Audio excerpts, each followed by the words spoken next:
আচ্ছা দেখেন, এটা হচ্ছে আমার একটা এক্সেল ফাইল, অর্থাৎ মাইক্রোসফট এক্সেল। তো এই যে আমার এক্সেল ফাইলটা আছে, এখানে যে প্রবলেমটা আমি আপনাদেরকে আজকে দেখাবো সেটা হচ্ছে, দেখেন এইখানে আমার নেম নামে কতগুলা নেম আমি রাখছি ইংরেজিতে। তো আমার এখানে নেম হচ্ছে খুবই অল্প সংখ্যক নেম আছে। এখানে নেম কয়টা আছে, এখানে আমি 20টা নাম রাখছি এখানে, হ্যাঁ।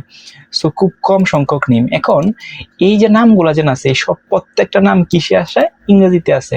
এখন আমি চাচ্ছি এই নামগুলাকে বাংলায় কনভার্ট করার জন্য। সো এইগুলো যদি আমি বাংলা করতে চাই, তাহলে আমরা কি করতে পারি? প্রথম যে প্রসিডিউর সেটা হচ্ছে, আমরা এই যে এইখানে একটা একটা কাটবাম, একটা করে বাংলা করবাম, একটা একটা কাটবাম, একটা করে বাংলা লিখবাম, হাতে লিখবাম। যেমন ধরেন এখানে লেখা আছে সাকিব, তো এই সাকিবকে কাইটা বাংলাতে লিখে দাম সাকিব। এখানে লেখা আছে ফাহিম, তো এই ফাহিমকে কেটে বাংলাতে আমরা লিখে দাম কি, ফাহিম। তো এভাবে যদি আমরা করতে চাই, তাহলে এটা কিন্তু খুবই সময় সাপেক্ষ ব্যাপার, এবং হচ্ছে ইংরেজি থেকে বাংলা করতে এটা হচ্ছে খুবই একটা বোরিং কাজ হয়ে যায়। সো এখানে তো মাত্র 20টা নাম আছে, এভাবে ইজিলি করা যাবে। কিন্তু যদি এখানে 100, 200, 300, 500, 1000, 6000 এরকম ডাটা থাকতো বা নাম থাকতো, এইগুলাকে যদি আপনি চাচ্ছেন যে ইংরেজি থেকে বাংলায় কনভার্ট করে ফেলবেন, সেক্ষেত্রে আপনি সেটা কিভাবে করবেন? সো এটা খুব ইজিলি করা যায়। সেটা করার জন্য আপনার যে এক্সেল আছে, এটা এক্সেলের ভিতরে থেকে আপনি করতে পারবেন, অর্থাৎ গুগল ট্রান্সলেটর আপনার হেল্প নিতে হবে না, এক্সেলের থেকেই সেই কাজটা করে ফেলতে পারবেন। সো এটা করার জন্য ফার্স্ট অফ অল আপনি কি করবেন, আপনার যে নামগুলো আছে বা যেগুলোকে আপনি কি করতে চাচ্ছেন, বাংলা করতে চাচ্ছেন, সেইগুলোকে আপনি এভাবে সিলেক্ট করবেন। ওকে, সো ধরেন আমি 20টা নাম এভাবে সিলেক্ট করলাম। সো সিলেক্ট করার পর আপনার এই যে উপরে যেখানে অপশন আছে দেখেন রিভিউ, এই রিভিউতে আপনি ক্লিক করবেন। তো ক্লিক করার পর এরকম অপশন আসার পর এখানে লেখা আছে দেখেন ট্রান্সলেট, এই ট্রান্সলেটে আপনি ক্লিক করবেন। তো ট্রান্সলেটে ক্লিক করলে এই পাশ দিকে থেকে একটা নেভিগেটর ওপেন হবে, that's call is navigator. Okay, so navigator open করার পর এইখানে যে ল্যাঙ্গুয়েজে আপনি লিখবেন, এখানে তো ইংরেজিতে লেখা আছে, সেই ইংরেজি লেখাগুলো অটোমেটিকলি সে ডিলিট করবে। ইংরেজিতে ডিলিট করার পর এখানে লিস্টে দেখাবে, দেখানোর পর এইখানে যে নিচে দেখা আছে দেখেন বাংলাতে কনভার্ট করে দিয়ে দিচ্ছে আপনাকে। এই যে দেখেন উপরে আছে কি, আরিফ, দেখেন এখানে লেখা আছে আরিফ, পরে কি আছে, রাহিম, এই যে পরে আছে কি, রহিম। সো ইজিলি এগুলোকে আপনাকে কনভার্ট করে দিয়ে দিছে। এখন আপনাদের ক্ষেত্রে অনেক সময় এখানে সরাসরি বাংলা নাও আসতে পারে, এইখানে অন্য ভাষা সিলেক্ট করা থাকতে পারে টুতে।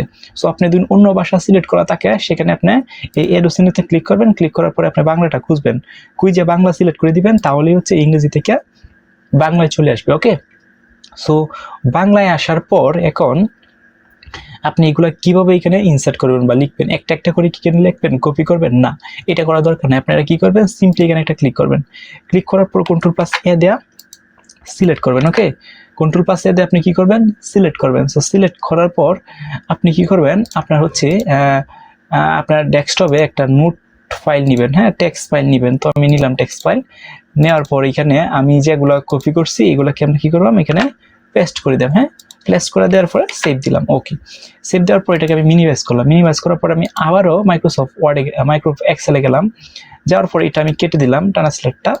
আমি এগুলোকে কি করলাম, সিলেক্ট করি, নামগুলোকে আমি কি করে দিলাম, ডিলিট করে দিলাম। সো সিলেক্ট করার পর কিবোর্ডের ডিলিট বাটনে আপনি ক্লিক করবেন, তো সবগুলো নাম চলে গেছে। ওকে, সো আপনি এই যে নোটপ্যাডে একটু আগে যে বাংলা নামগুলোকে পেস্ট করে রাখছিলেন, এগুলোকে কন্ট্রোল+A দিয়ে সিলেক্ট করবেন, সিলেক্ট করার পরে কপি করবেন, কপি করার পর আপনার প্রথম এই যে দেখেন নেমের পরে এখান থেকে তো লেখাটা শুরু হয়েছিল, তাহলে এই ঘরটার মধ্যে ক্লিক করবেন, ক্লিক করার পর কন্ট্রোল+ আপনি বি চাপবেন, দেখেন অটোমেটিকলি নামগুলো এখানে একটার পর একটা একটার পর একটা এখানে বসে গেছে।